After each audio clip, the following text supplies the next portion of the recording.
Béninoises, Béninois, chers compatriotes, qui vous souviennent que du 10 au 12 octobre 2019, le président Talon a réuni ses amis politiques sous le prétexte d'un dialogue national pour, avait-on annoncé à grand renfort de publicité, débattre des lois chrysogènes qui ont plombé la cohésion nationale avant, pendant et après la parodie d'élections législatives d'avril 2019. Tout le monde se doutait de ce qu'une telle démarche, du reste insolite, allait apporter à la décrispation tant souhaitée par notre peuple. Convaincus que nous étions que de simples propositions ou projets de loi pouvaient régler la question. Malheureusement, le despote a choisi, comme à son habitude, les sentiers tortueux pour poursuivre sa fuite en avant, en engageant les ressources de l'État dont notre peuple ne connaîtra jamais le montant, dans un cinéma plus que désolant. Nous connaissons tous aujourd'hui les tenants et les aboutissants de ce rassemblement. Il est d'une impérieuse nécessité d'appeler l'attention du peuple sur cette indigne supercherie.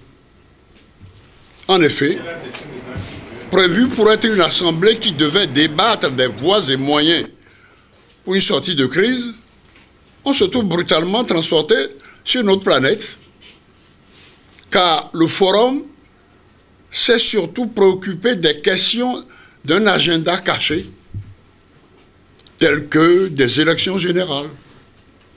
Et on croit rêver des parrainages pour les élections présidentielles. Il convient alors de rappeler à notre peuple que la question des élections générales, déjà soulevée dans un projet ou proposition de révision de la Constitution le 18 juin 2018, avait recueilli l'assentiment de toute l'opposition.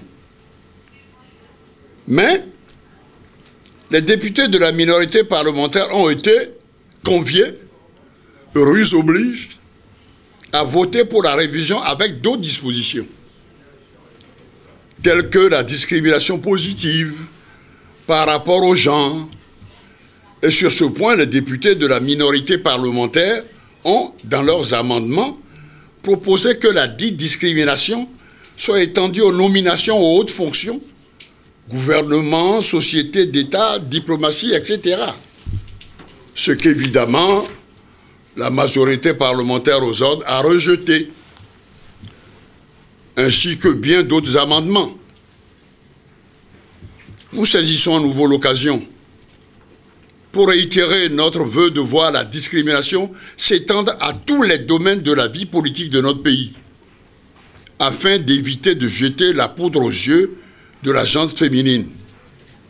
Et nous nous insurgeons, en outre, contre toute tentative de confiner la prétendue discrimination positive sur le genre dans les seuls couloirs électoraux. Mais tout cela n'était en définitive qu'un rideau de fumée. Le but réel de la réunion du Palais des Congrès, prélude à une troisième tentative de modification de notre Constitution, a été évoqué dans le compte rendu du Conseil des ministres du mercredi 23 octobre 2019. Et qu'est-ce qu'on y voit? L'introduction d'un parrainage dans la procédure des élections présidentielles. Rien que ça. Quel est donc le rapport avec le dialogue national? Nous invitons alors notre peuple à la plus extrême vigilance sur le coup d'État, il n'y a pas d'autre mot, que prépare Patrice Talon, car nous avons encore en mémoire ses propos délirants, dignes de l'époque atroce, en Europe, pendant la Seconde Guerre mondiale, selon lesquels un chef d'État peut être réélu si tous les députés sont à sa solde, si tous les maires sont à sa solde, c'est Talon qui parle. Si tous les élus locaux sont à sa solde, si tous les commerçants sont affaiblis, si personne ne peut lui tenir tête, si personne ne peut être compétiteur contre lui. Fin de citation. Aujourd'hui, il est de notoriété publique que tout ce qu'il a abusivement baptisé députés sont à sa solde. Que tous les maires, par peur d'être destitués et ou jetés en prison, font allégeance. Ne nous y trompons pas. Cette loi, si elle venait être votée, serait plus dévastatrice que les précédentes.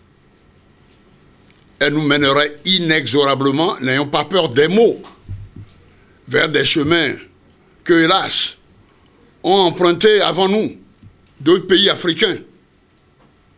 Le Libéria, la Sierra Leone, la Côte d'Ivoire, etc. C'est-à-dire vers le pire. Le fameux dialogue national n'aurait en fait rassemblé que des gens autour du président Talon qui a des idées fixes. Oui, on peut le surnommer idée fixe. Que pour cette lamentable et insupportable mascarade. Nous tenons donc à mettre en garde l'Assemblée nationale contre toute tentative d'une loi induisant le parrainage par des élus, quels qu'ils soient. Car notre peuple est depuis longtemps vacciné contre la politique de la ruse et de la rage.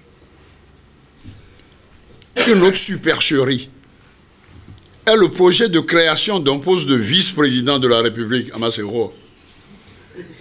Cela n'aurait rien d'extraordinaire si le titulaire de ce poste dans le shadow cabinet, le cabinet de l'ombre de Talon, n'était pas déjà impliqué dans une vaste escroquerie, le fameux scandale des machines agricoles. Miflien.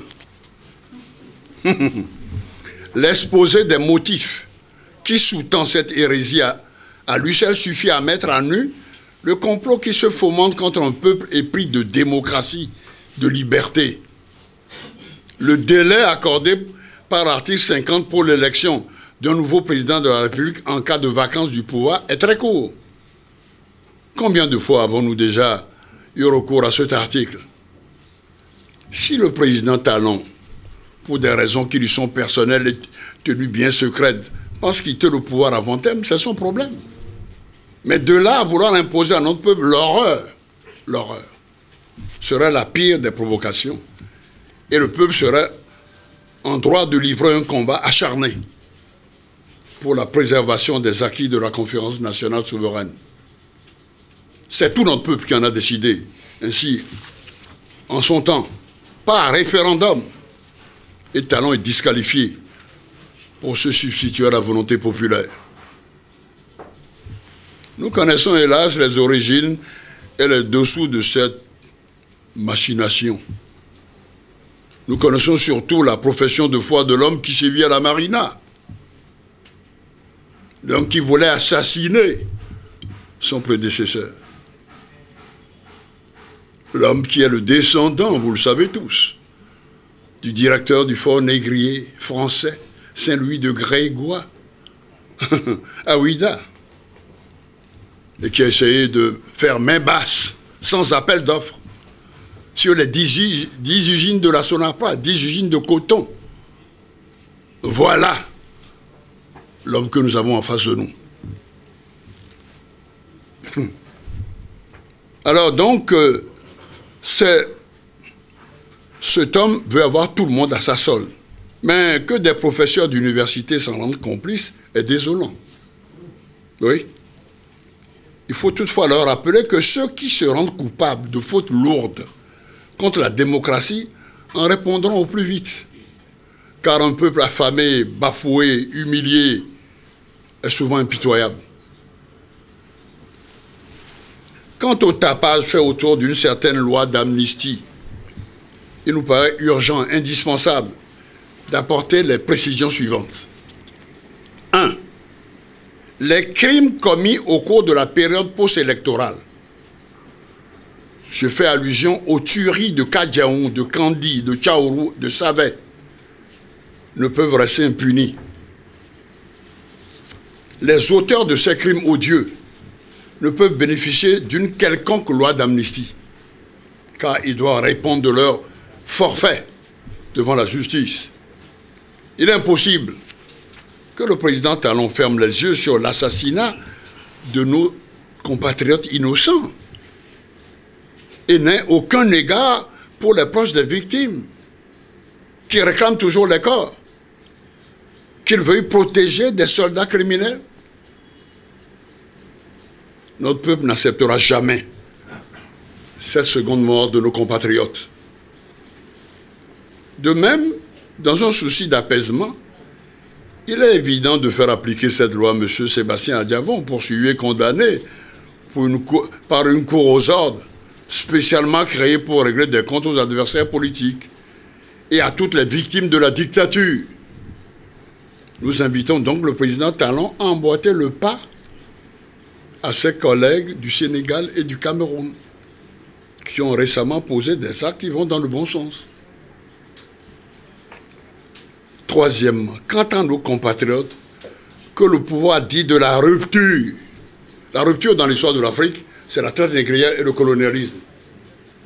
Jamais 203. Mais ben, donc, que le pouvoir dit de la rupture a poussé vers l'exil, et ce illégalement arrêté et poursuivi dans le cadre de la crise électorale. Un simple acte administratif portant arrêt des poursuites réglerait très facilement le problème, comme l'a fait un chef d'État à l'un de ses compatriotes qui a tenté de lui ôter la vie par empoisonnement. Vous devinez aisément à qui nous faisons allusion, n'est-ce pas? Bon, s'agissant des élections générales, dont le porte-parole du gouvernement, le ministre Alain Orunla, en fervent adepte de la transhumance politique, celui-ci fixe la période idéale du déroulement de cette gymnastique en 2026. Nous pensons qu'un tel projet, s'il était retenu, releverait d'une vaste escroquerie politique. En effet, ce choix signifierait tout d'abord que le Parlement de sang issu de la parodie électorale du 28 avril 2019 restera en place jusqu'au terme de son mandat en 2023. Ce qui est inacceptable au regard du caractère illégitime de ce Parlement. Pour conclure, nous prenons à nouveau l'opinion nationale et internationale à témoin. Je veux dire, les forces de la résistance nationale tiennent le président Talon pour responsable de l'aggravation de la crise qui secoue le pays, au cas où il continuerait ses divagations dans sa politique d'exclusion.